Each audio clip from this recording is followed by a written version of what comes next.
Alimento Diário, série Nossa Missão, a edificação do corpo de Cristo. Título do volume 4, Seja um canal da graça de Deus. Autor Pedro Dong. Título da semana 3, Apóstolo, Dispensador da graça de Deus. Segunda-feira, ler com a oração Hebreus capítulo 4, versículo 11, parte A. Esforcemo-nos, pois, por entrar naquele descanso. Preparando o descanso do Senhor.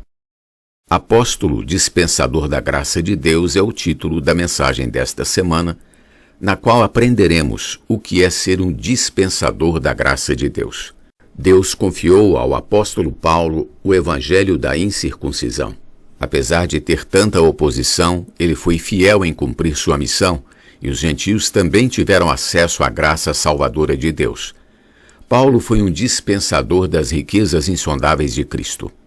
Nos dias atuais, Cristo continua usando apóstolos fiéis para dispensar suas riquezas a seu povo por meio da palavra profética.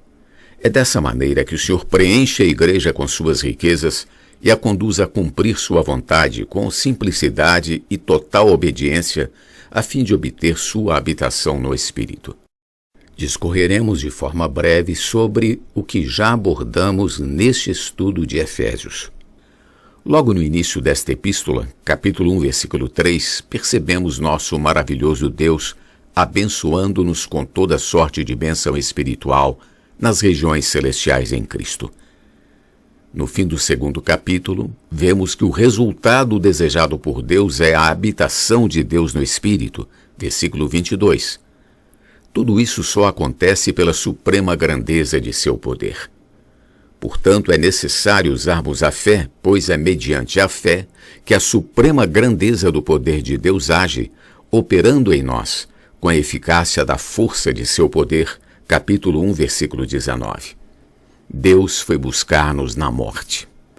Ele nos buscou enquanto vivíamos perdidos, seguindo as inclinações de nossa carne, controlados pelo príncipe da potestade do ar, do espírito que agora atua nos filhos da desobediência.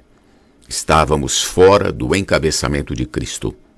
Éramos por natureza filhos da ira, como também os demais. Efésios capítulo 2, versículo 3. Mas Deus, sendo rico em misericórdia, por causa do grande amor com que nos amou, e estando nós mortos em nossos delitos, nos deu vida juntamente com Cristo.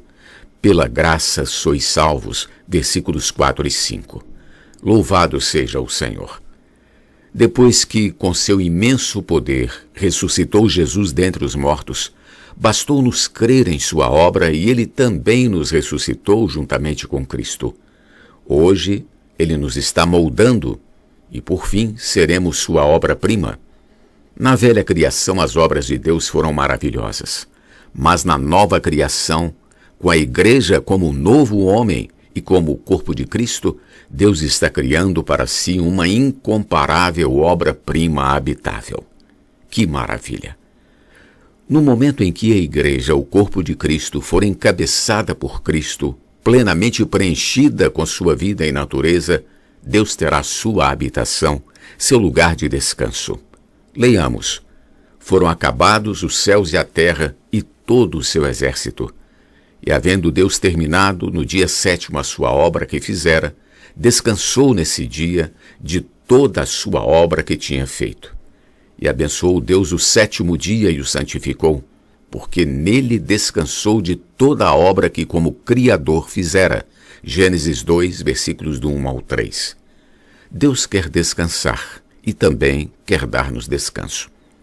A velha criação tirada por Deus do Egito, com mão poderosa, não entrou na boa terra por incredulidade e desobediência. Em Hebreus lemos, temamos, portanto, que sendo-nos deixada a promessa de entrar no descanso de Deus, suceda parecer que algum de vós tenha falhado, porque também a nós foram anunciadas as boas novas, como se deu com eles, mas a palavra que ouviram não lhes aproveitou, visto não ter sido acompanhada pela fé naqueles que a ouviram. Capítulo 4, versículos 1 e 2. Quão importante é crermos na palavra que sai da boca de Deus.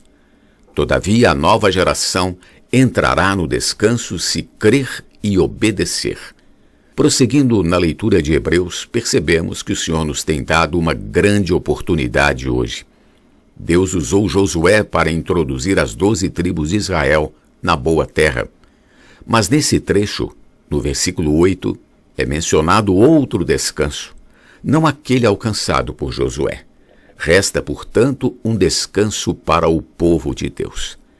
Esse descanso virá quando terminarmos o trabalho de edificação da igreja, que é o corpo de Cristo, e estivermos revestidos do novo homem, sendo Cristo tudo em todos.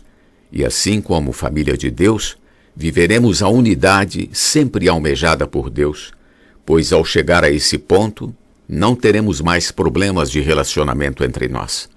A palavra profética nos tem conduzido, a vida de Deus nos tem suprido e temos sido cada vez mais ajustados. Não rejeitemos ninguém, mas tenhamos um coração de acolhimento. Quando isso acontecer, Cristo realmente encabeçará todas as coisas na igreja.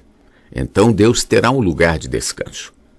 Portanto, irmãos, hoje mesmo podemos trabalhar no descanso de Deus, como revelado neste versículo, em Hebreus capítulo 4, versículo 10, que diz: aquele que entrou no descanso de Deus, também ele mesmo descansou de suas obras, como Deus das suas. Creamos nas palavras que temos recebido. Esforcemo-nos, pois, por entrar naquele descanso, a fim de que ninguém caia segundo o mesmo exemplo de desobediência. Hebreus capítulo 4, versículo 11. Querido leitor, não desobedeçamos. O espírito de desobediência não atua mais em nós, porque não estamos na esfera da desobediência. Creiamos na palavra de Deus, que é viva e eficaz, versículo 12 do capítulo 4 de Hebreus. Não há nada que fique oculto diante de Deus, versículo 13. Tudo será exposto, e um dia todos terão de prestar contas diante do Senhor. Pergunta de hoje: de que forma podemos apressar o descanso do Senhor? Leitura de apoio: O Servo Fiel e Prudente, capítulos 2 e 3, de Dong Yulan. 40 lições para a vida cristã, volume 1, lição 5, editora Árvore da Vida. A Igreja Desejável, capítulos 14 e 15, de Dong Yulan. Jesus é o nosso amado Senhor.